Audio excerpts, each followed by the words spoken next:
E no versículo 5 diante, diz assim: estava ali um homem que havia 38 anos se achava enfermo. E Jesus, vendo este deitado, sabendo que estava nesse estado havia muito tempo, disse-lhe: queres ficar são? O enfermo respondeu: Senhor, não tem homem algum que, quando as águas se agitam, me coloque no tanque, mas enquanto eu vou, desce outro antes de mim. Jesus disse: levanta-te, toma tua cama e anda. Logo aquele homem ficou sã e tomou a sua cama e partiu, e aquele dia era sábado. O dia não importa, importa quem fez a obra. Por isso tomar seus assentos. Este homem, irmão, o paralítico do tanque de Deus, ele tinha um problema físico de geração. Então todos os dias o seu sobrinho levava ele à beira do tanque, porque havia um milagre. Quando o anjo descia de tempo em tempo, o anjo descia e sacudia a água, agitava a água do tanque, e o primeiro que descesse era curado. 38 anos aquele homem foi levado ali para conseguir. Não confie muito, irmão, em homens, porque ele disse muito claro: não há um homem que ao agitar das águas me choque dentro do tanque. Não precisava colocar ele com carinho, não, irmão. Simplesmente jogasse ele dentro da água, que Jesus fazia o restante. O poder que descia sobre aquela água mudaria a vida daquele cara. Mas existem muitas pessoas, irmão, que você tem uma bênção, você está esperando uma bênção, e aqueles que às vezes parecem ser seu amigo atravessa na tua frente e toma a tua vez. Esse é o desígnio do homem, mas o de Jesus é diferente. E havia uma festa. Jesus não foi lá naquele lugar por causa daquele paralítico, não. Jesus foi na festa. Amém? Só que antes que Jesus chegasse na festa, ele encontrou alguém que necessitava de um milagre. Aí eu te pergunto, amor, você necessita de um milagre? Amém, Jesus. Aleluia. Jesus pode ou não fazer para você? Amém, Jesus. A escolha é nossa, irmão. Muitos homens pulavam por cima daquele paralítico para passar na frente para tomar a bênção dele. Saía feliz, mas deixava o outro chorando.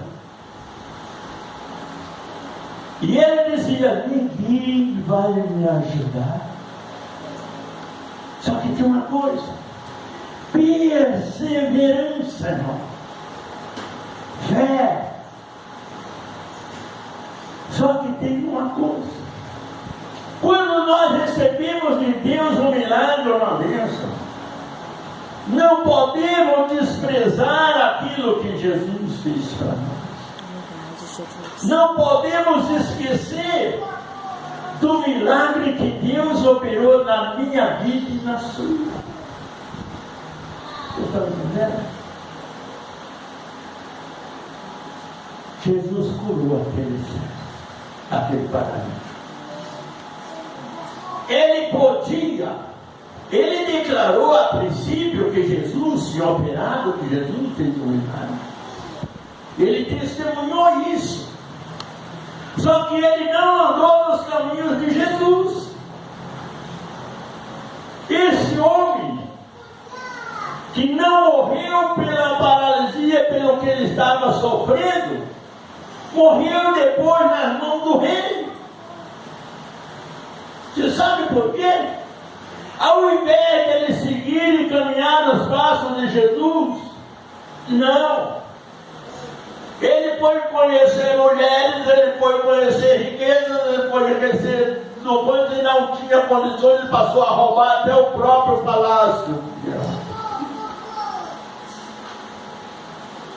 E a culpa foi preso, foi pecado. Pediu para o sobrinho que clamasse em favor do rei, mas o sobrinho não tinha força para fazer nada. Porque o sobrinho dele é um seguidor de Jesus.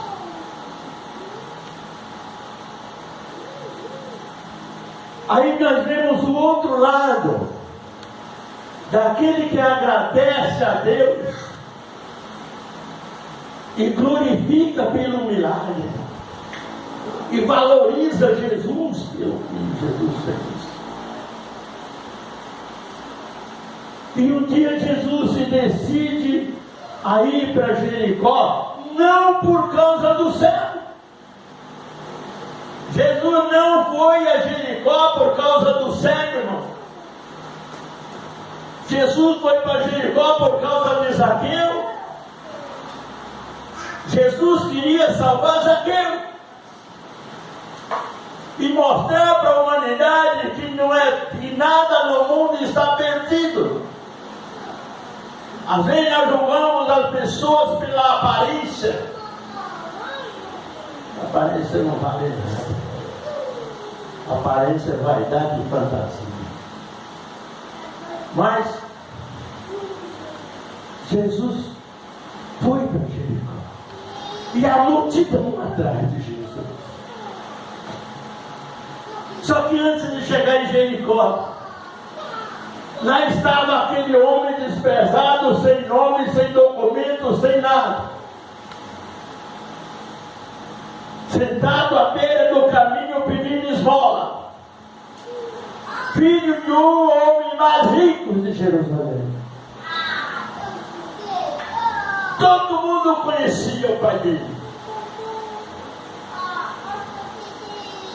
Mas o pai não queria nem ver a cara do filho. Jesus vai chegando aqui. E aquele cego ele não via, mas ouvia. Hoje tem muito crente que vê e ouve a palavra do Senhor e não respeita. E não valoriza. E todo crente quer ir para o céu, não quer? Mas não vai não. Vai aqueles que andam no propósito de Jesus. Se não estiver no propósito, não vai a canto nenhum, vai descer. E ele escutou aquele barulho, ele perguntou, mas que barulho é esse que eu nunca vi um barulho desse por aqui? Era louvor, era glorificação, era um monte de coisas dos que andavam atrás de Jesus e também tinha muito pouca fé. Aí, um sujeito disse, é o Mestre, o Senhor Jesus que está entrando em Jericó. Ele sentiu dentro dele que era a única esperança que ele tinha. Irmão, nós estamos vivendo no momento, no tempo que a nossa única esperança agora é Jesus. A maior parte dos cristãos, dos crentes, estão esperando em governo, deputado, prefeito, vereador, senador, tudo.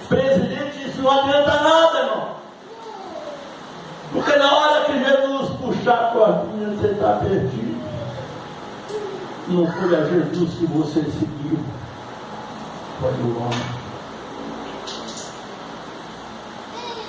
Aí ele começou a gritar: Jesus, filho de Davi, tem misericórdia de mim. Lá no livro de Malaquias, Jeremias, diz assim: que a nossa, a grande misericórdia de Deus é a causa de não sermos consumidos. Está em Lamentações. E o povo tentaram calar ele para não ser abençoado. Cala tua boca, não perturba o mestre. É a minha única chance, irmão. É a minha única esperança. Talvez eu nunca mais veja Jesus passar perto de mim. E ele gritava ainda mais alto: Jesus, filho de Davi, tem misericórdia de mim. Aquele grito suave dentro da vida de Jesus. E Jesus falou. Quando nós cremos, quando nós amamos a Jesus, quando nós respeitamos a palavra do Senhor, o Senhor para nos ouvir, irmão. Aleluia, Jesus. Glória a Deus. Jesus parou. O que está acontecendo? É um homem que está gritando pelo Senhor ali. Se traga ele aqui, olha bem. Às vezes a pessoa quer que o milagre vá lá na casa dele. Ele não quer ir nem na igreja buscar a bênção, o milagre do Senhor Jesus.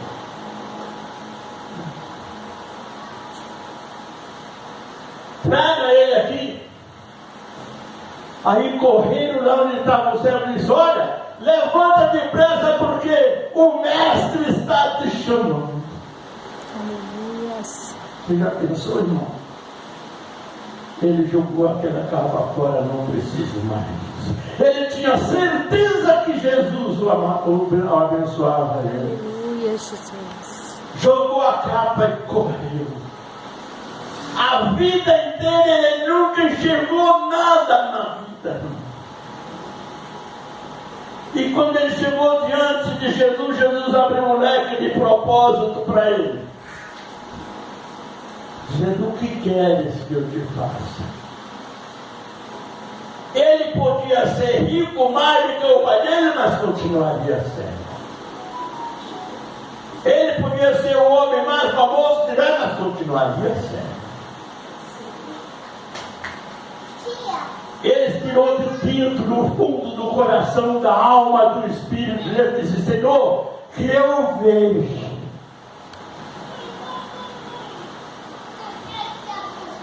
Jesus, Senhor, a tua fé te salva.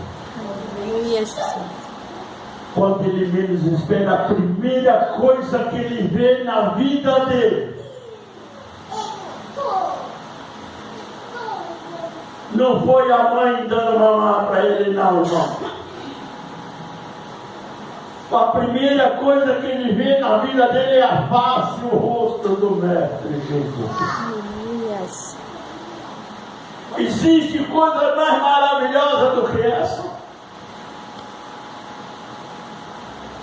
Ele viu a solução, ele viu o caminho, ele viu a vida, ele viu a esperança, ele viu a salvação, ele viu o seu Criador. Aleluia, Jesus. Hoje, o mundo precisa de entender quem é Jesus. Hoje o crente anda atrás de prosperidade, casamento, adultério, um monte de coisa, mas não anda atrás de Jesus.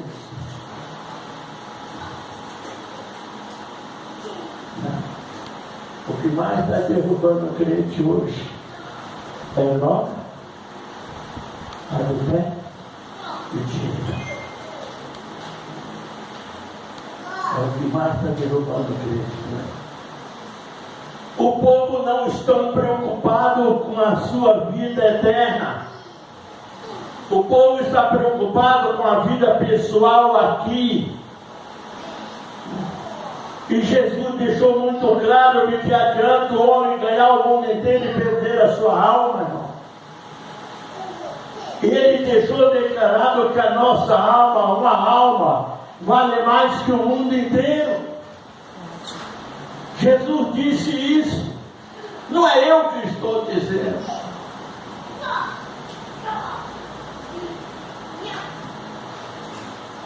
Aquele cego, quando viu Jesus, saiu, acompanhou a multidão, ficou glorificando e seguiu todos os passos de Jesus. Enquanto o outro que foi curado no tanque de bênção,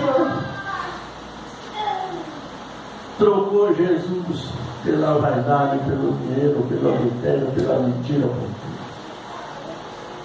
Foi condenado. E o céu foi salvo. Ele ganhou um nome. Sabe qual é o nome que ele ganhou? Jesus pôs o nome dele. Sabe que o nome de Jesus foi? Meu céu. Eu não quero ser o pastor Renato, missionário Renato, eu quero ser um servo do Senhor Jesus. Entendeu?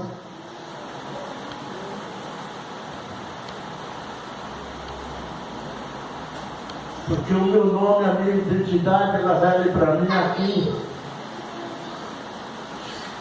Mas na presença de Jesus, vale aquilo que eu faço para Jesus, o que eu ajo diante de Jesus. Isso que vai valer. Minha carteira de motorista não serve para Jesus, não.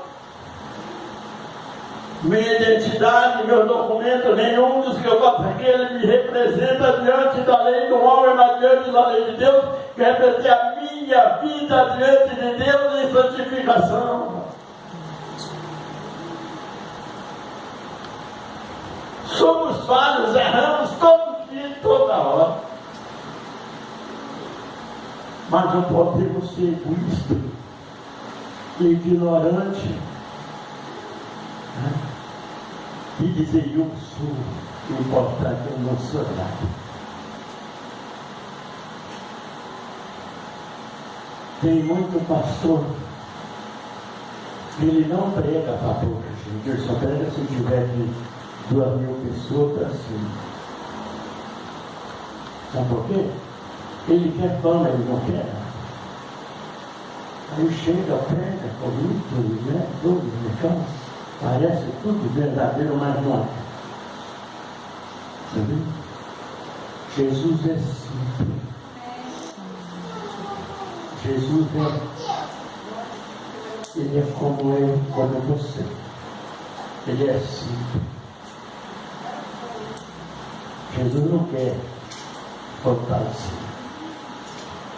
Jesus quer amor, santificação e obediência.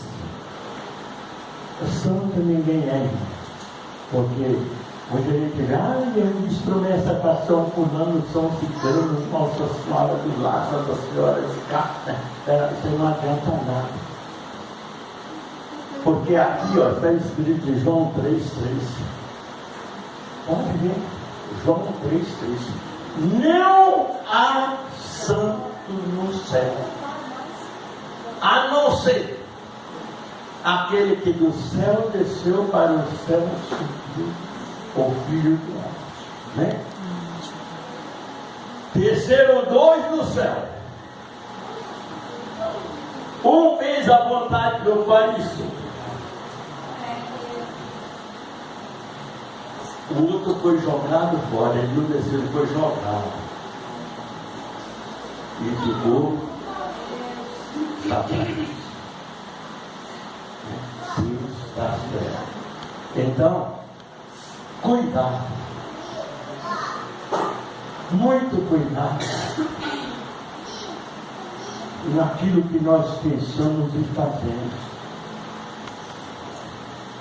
Entre a bênção do homem do tanque de Bessa e do cego de Jericó, qual das duas você prefere ser? Qual dos dois exemplos você quer acompanhar? O do cego que serviu Jesus o resto da sua vida? Ou do outro que foi curado, testemunhou que Jesus fez, mas foi parar na cadeira do rei? Qual dos dois você? Tem uma coisa. Às vezes você pode assim, mas Jesus sabia por que Jesus curou aquele paralítico. Jesus não sabia disso? Sabia ou não? Jesus sabia. Mas por que ele curou? Lá no livro de Malaquias 3, 17, 18, diz assim: vós sois meus particulares tesouros. Virei outra vez e mostrarei a diferença de quem serve a Deus e quem não serve a Deus. Amém? Então, eu quero dizer o seguinte: prosperidade é dom de Deus. Jesus disse assim, olha: buscai o reino de Deus e a sua justiça, e todas as demais coisas vos serão acrescentadas. Quando você busca primeiro o reino de Deus, a sua salvação, Deus vai te contribuir com a cura, com a libertação, com a saúde, com a prosperidade, com tudo. Porque está determinado pela palavra da boca de Jesus. Não é de um homem qualquer, irmão. É de Jesus.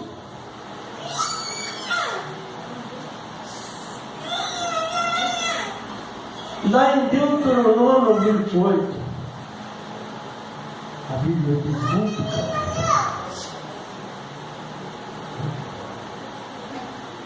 Olha bem. Se atentamente ouvir a palavra do Senhor que hoje vos ordena, e cuidar de fazer, cumprir. Então, bendito será no campo, bendito será na cidade. Bendito o fruto do seu ventre, o fruto da tua nação. Bendito será seu entrar e bendito será seu sair. Todas essas bênçãos virão e te seguirão.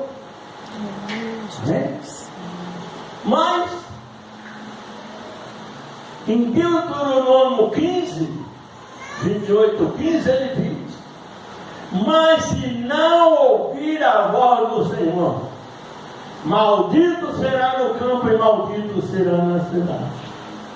Maldito será teu entrar, maldito será seu sair. Maldito será o fruto da tua macieira e o fruto do ventre dos seus filhos. E virão todas as maldições e te seguirão.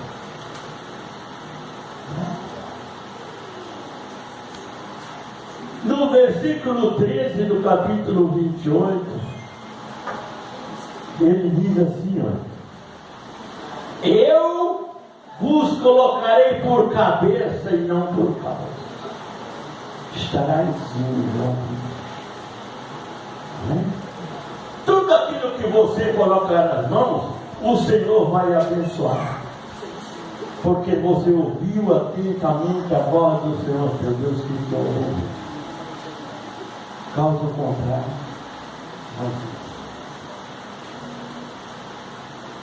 a cura, irmão, não está determinada a salvação. Amém? Se a cura tivesse determinado a salvação, aquele paralítico não se perdia. É por isso que a Bíblia existe hoje no ensinamento de Jesus, porque nada no mundo está perdido. Missionária, mas ele pecou, ele errou e fez. Mas peraí, houve arrependimento? Ou quem vai discutir com Jesus? Ele perdoou, está perdoado e acabou. Amém? Mas aquele fulano fez isso, fez aquilo. Ele saiu do caminho de Jesus e agora está voltando. Receba conforme ele deve. Porque o julgamento não é nosso, é de Deus. Nós não somos donos da alma de ninguém, irmão. Deus nos deu o livre-arbítrio para nós ir, vir, escolher, viver aquilo que queremos. Deus não impede você pecar, Deus não impede você ser santificado, Deus não impede nada. Só que tem um detalhe. Quando chegarmos no julgamento final, aí sim, aí é coisa boa. Porque tudo aquilo que nós fizemos e que nós não se arrependemos, vai estar escrito no livro. Livro que livro, pastor? O livro da condenação. Tem o livro da vida e o livro da condenação. Então, em que livro desse você quer estar escrito? Essa escolha é nossa. É nós que escolhemos. Pastor nenhum tem direito de falar, você tem que fazer. Peraí, você tem que crer, você tem que ouvir a palavra. O pastor tem a obrigação de ensinar, de pregar, de orientar. Mas mandar nos outros, não. Amém? E tem muitos homens que se dizem homens de Deus aí que quer fazer de você um escravo. Né?